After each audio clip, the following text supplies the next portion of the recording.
Oye, ¿cómo funciona? ¿Cómo modifica nuestro cerebro? ¿Cómo actúa el miedo en nuestro cerebro?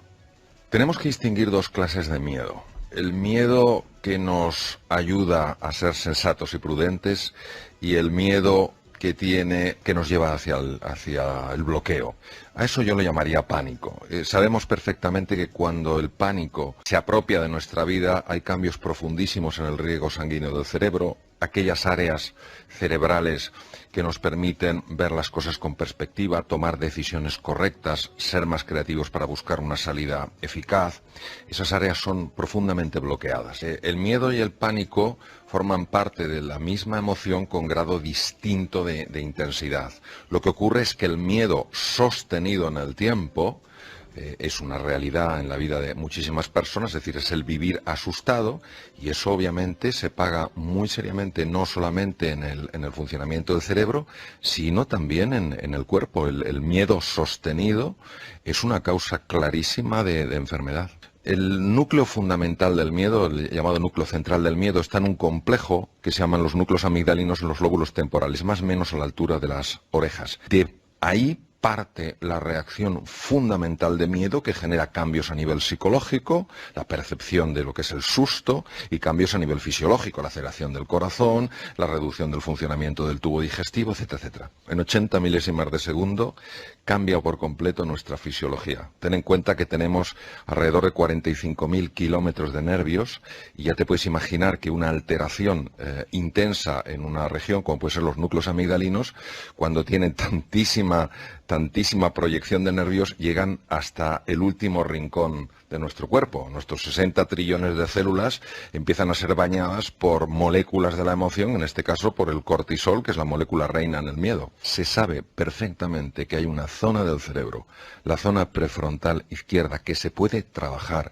que se puede educar, que se puede entrenar, y que es capaz de mantener a raya esos núcleos amigdalinos, mantener a raya la amígdala, para que no se dispare de una forma inadecuada o para que no se dispare con demasiada intensidad. La forma de entrenar el área prefrontal izquierda está ya muy definida. Por ejemplo, una de ellas es el organizar tu tiempo. Dedicar los 10 primeros minutos del día a decidir qué va a ser lo prioritario para ti, para no verte luego inmerso en un montón de cosas que te están robando la paz. En segundo lugar, el ejercicio físico. Se sabe que el ejercicio físico tiene la capacidad de modular muchísimo la activación amigdalina para que no se produzca con tanta intensidad. La meditación entendida como un espacio de calma, de silencio, donde sencillamente te encuentras con una sensación de vacío, ausencia de pensamientos, y donde existe una conexión muy profunda con tu cuerpo. Todo lo que sea la comunicación con los demás, cuando verdaderamente tienes confianza con otra persona, cuando verdaderamente puedes abrirte a otra persona, no desde la queja, no desde la protesta, sino desde la petición honesta de ayuda, porque todos necesitamos ayuda. Se sabe que el área prefrontal izquierda también se activa. También se activa cuando usas muchas más palabras positivas. Es decir, cuando cambias palabras que de entrada nos sumergen en la preocupación, en la angustia, en la desesperanza, utilizas más palabras positivas. Y también se entrena el área prefrontal izquierda cuando te acostumbras a llevar tu atención a lo que hay de bello en la vida, a lo que hay de valioso en la vida, a lo que hay de inspirador en la vida. Claro, esto pide un entrenamiento, una voluntad, un compromiso, pero hay tanto para ganar. Se sabe, porque se ha estudiado con resonancia funcional magnética, que cuando una persona sonríe de verdad, la zona prefrontal izquierda se activa muchísimo más.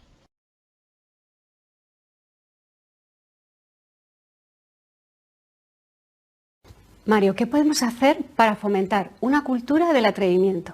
¿Qué es lo que evita que sigamos intentándolo? ¿Qué es lo que evita que nos arriesguemos cuando no podemos controlarlo todo, cuando estamos en un mundo incierto? Yo te diría que la conexión que establecemos en nuestra mente, una conexión que hace que los errores los veamos como fracasos. Y cuando un error lo ves como un fracaso, es como si vieras que está definiendo lo que tú eres, un fracasado, una fracasada, y no lo que ha sucedido, un error. Un fracaso es sencillamente un error del que no has aprendido nada. Fíjate qué curioso, cuando yo cometo un error y empiezo a atacarme, a considerar que si he cometido ese error es porque soy torpe, porque me falta capacidad, porque activo unos núcleos en el cerebro, los núcleos amigdalinos, que tienen la capacidad de bloquear el hipocampo. El hipocampo es fundamental para aprender. ¿Cómo voy a aprender si estoy evitando o privándome de la posibilidad de hacerlo? Entonces, yo creo que es cambiar por completo nuestra relación con el error. Eres tú, con tu forma de hablarte, el que determina si cuando te caes en un bache o en una tumba. Hay que cambiar por completo nuestra asociación. Error igual a fracaso. Porque eso es lo que evita que sigamos intentándolo. Y en el fondo el error es algo que te enseña y te ayuda a hacer las cosas mejor la próxima vez. Siempre habíamos considerado que el cerebro era el que mandaba. Hoy sabemos que la conexión es como un triángulo: cerebro, corazón, tubo digestivo. Es decir, el tubo digestivo está interactuando constantemente con el cerebro y cambiando procesos mentales. Una alteración significativa del funcionamiento del tubo digestivo puede traducirse en cuadros de ansiedad y cuadros de depresión. De alguna manera, todo está afectando nuestra toma de decisiones. Creo que los seres humanos cometemos un error, que es que damos demasiado peso a lo exterior y demasiado poco a lo interior. Es decir, a nosotros nos empequeñecen las complejidades de las circunstancias externas y no nos damos cuenta del enorme potencial que tenemos dentro. Es decir, que podemos generar condiciones capaces de transformar esas circunstancias. Entonces yo te diría que en estos momentos lo más importante es la fe. La fe, que no es un atributo de la razón, es un atributo de la voluntad. Si fuera la razón no haría falta tener fe, porque estaría claro lo que es. Yo elijo tener fe. Fe en este caso, el potencial que hay en los seres humanos, sobre todo cuando estamos juntos, en que dentro de nosotros hay recursos que precisamente salen en medio de los desafíos. Pero si la conversación que tengo yo es una conversación: Mario, tú no puedes, Mario, esto es demasiado difícil, ¿tú qué vas a hacer? No sé qué, tal cual. Es mi propia conversación, es mi forma de hablarme la que bloquea la expresión de ese potencial. Considero que el secreto de la felicidad es aprender a amar, pero no el amor que atribuimos o que conectamos con un sentimiento. Yo te amo porque siento ese cariño hacia ti. Yo hablo de un amor que es un amor sin condiciones, un amor gratuito. Yo te amo porque elijo vivir así. Entonces yo creo que la dificultad para ser feliz estriba en que no sabemos amar. Nuestro amor se ha convertido en un trueque. Yo te quiero si eres como tienes que ser. No, yo te amo por quién eres, independientemente de cómo seas. Al final se nos examinará en una sola asignatura: nuestra capacidad de amar. Y muchos de nosotros o nos espabilamos o vamos a suspender, porque solo amamos a la persona que nos parece digna de ser amada. Me gusta recordar una frase de Paulo Coelho que decía: ámame cuando menos lo merezco, porque es cuando más lo necesito. El ser humano tiene un apego extraordinario a ese mundo que es un mundo familiar y que se llama, de una manera confusa, zona de confort. La zona de confort no necesariamente es cómoda. La zona de confort sencillamente marca un entorno familiar, es decir, algo conocido. Y verdaderamente, aunque el cerebro humano sí está preparado perfectamente para hacer frente a los desafíos, los cambios, la incertidumbre, la volatilidad, la complejidad, todo eso, la mente humana, por una serie de condicionamientos, no está nada a gusto con los cambios. Entonces, la situación que estamos viviendo actualmente trasciende el mundo laboral y llega ampliamente y con enorme profundidad al mundo relacional y al mundo vital. Entonces, nosotros lo que necesitamos es descubrir qué podemos hacer para navegar por esta tormenta con serenidad, con entusiasmo y con confianza. Mantener la serenidad, mantener la ilusión y la confianza parece algo profundamente contraintuitivo. En una ocasión un medio de prensa me dijo: con esta realidad, ¿qué vamos a soñar? Como diciendo, no tiene ningún sentido soñar nada.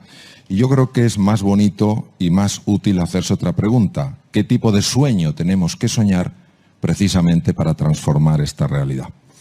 El ser humano ha de entender varias cosas. Primero, que cuando pasa por un momento de incertidumbre, un momento complejo que no puede controlar, eso se experimenta como sufrimiento.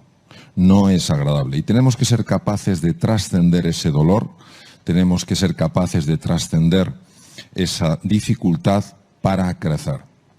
Hay un síndrome muy conocido desde la guerra del Vietnam, el síndrome de estrés postraumático, que se da con relativa frecuencia en personas que han experimentado situaciones críticas. Allí, por ejemplo, obviamente un conflicto bélico. También se ha dado en personas que han quedado atrapadas en coches después de accidentes, después de terremotos, etc. Y una de las cosas que llamó la atención es que un porcentaje nada desdeñable de personas, a pesar de haber pasado por semejantes horrores, después de eso, como seres humanos, habían crecido. Y este concepto que no se valoraba, no se había considerado como posibilidad, empezó a llamar la atención. Es lo que se llama el crecimiento postraumático, el crecimiento después de una situación difícil. Aquí es donde hay que poner en marcha un concepto que se llama resiliencia. Es una palabra extraña y nos recuerda un poco ese junco que cuando el viento le empuja, se dobla, se pliega, pero no se quiebra. Y cuando el junco ya no está sometido a la presión tremenda del viento, ese junco vuelve. Es decir, la capacidad de resistir un determinado grado de deformación y la capacidad de recuperarse una vez que ha sido deformado, eso define la resiliencia. Entonces, cuando nosotros conseguimos ser resilientes, es decir, conseguimos no quebrarnos ante la presión, no quebrarnos ante el dolor, no quebrarnos ante la dificultad, no quebrarnos ante la incertidumbre, ese junco se hace más robusto. Y a ese junco en el futuro le deformarán mucho menos los acontecimientos exteriores y se recuperará mucho antes. Nosotros, ¿cómo podemos ganar en resiliencia en esta situación, que es una situación nueva, es una situación que nos ha descolocado a todos y que ha conseguido algo que parecía imposible, que es generar un impacto a nivel global? Pues nosotros tenemos que tener en cuenta que sea en el trabajo, sea en las relaciones personales con tus seres más queridos, sea con tus clientes, sea contigo mismo, contigo misma, hay una serie de dimensiones presentes en todo ser humano que si las cuidamos, si las tres cosas, las tres dimensiones las cuidamos, es inevitable que aumentemos la resiliencia, inevitable. Uno correspondería a la dimensión física, a nuestra corporalidad, a nuestro cuerpo. La otra dimensión correspondería al aspecto mental, al funcionamiento de nuestra mente. Es cierto que nadie tiene muy claro qué es la mente humana. Hay algunos neurocientíficos que consideran que la mente es una pura emanación del cerebro, es decir, que el producto natural, la emergencia natural de un cerebro formado por 100.000 millones de neuronas y 100.000 billones de conexiones aproximadamente, eso es la mente. Sin embargo, hemos visto que eso no siempre es así. Sabemos perfectamente que en el cuerpo se generan procesos mentales. Por ejemplo, sabemos que en el tubo digestivo hay un cerebro que tiene ni más ni menos que 500 millones de neuronas y que está afectando directamente a los estados de ánimo.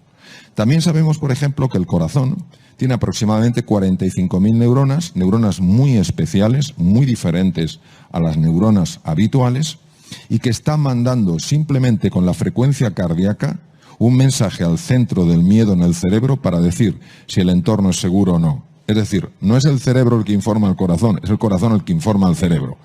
La mente, por tanto, es probablemente un puente entre el mundo de la energía y el mundo de la materialidad, o podríamos decir entre el mundo del espíritu concebido de una manera muy amplia y el mundo de lo material. Bien.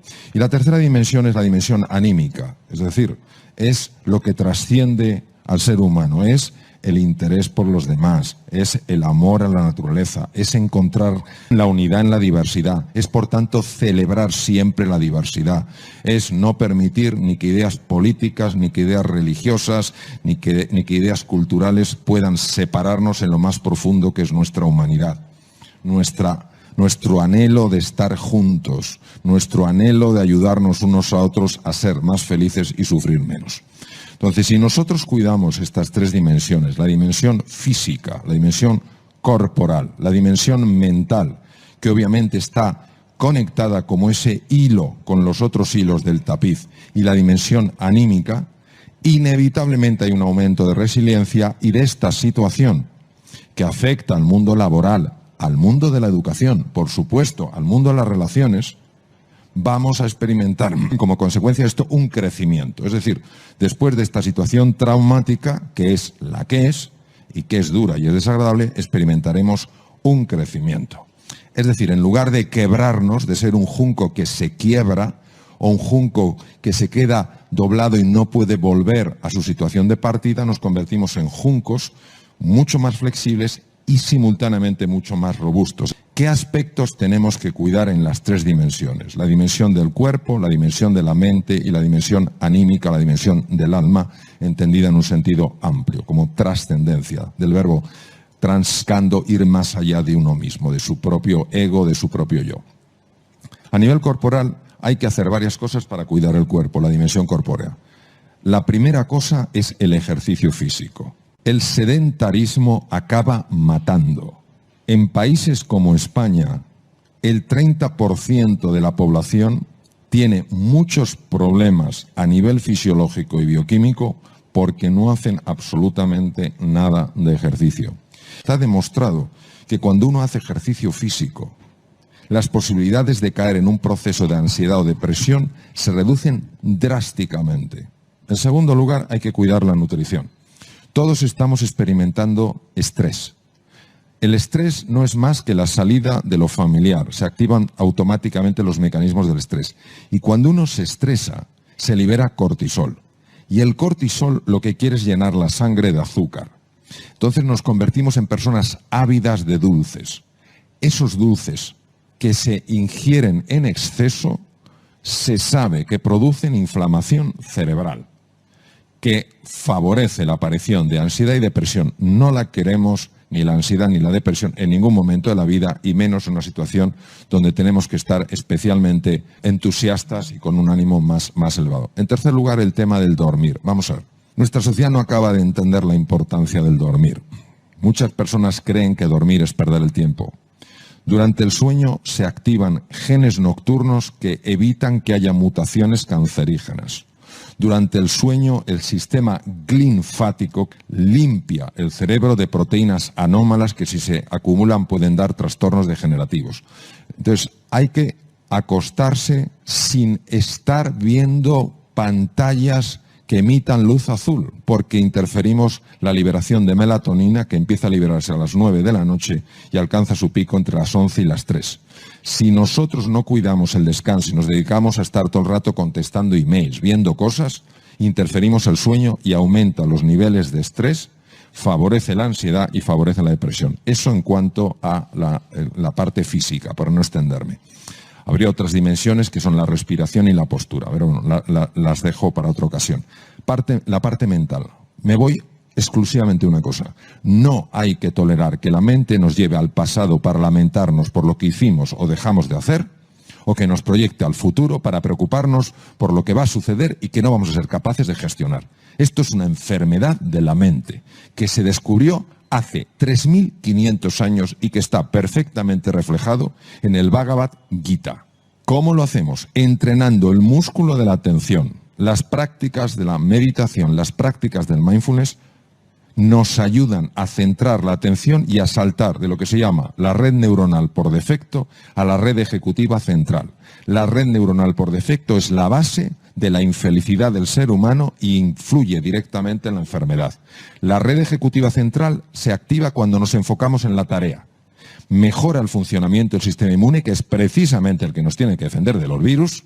Además, nos hace sentirnos más tranquilos, más confiados y nuestro rendimiento aumenta. Luego, a nivel mental también hay que hacerlo. Y termino con la parte anímica.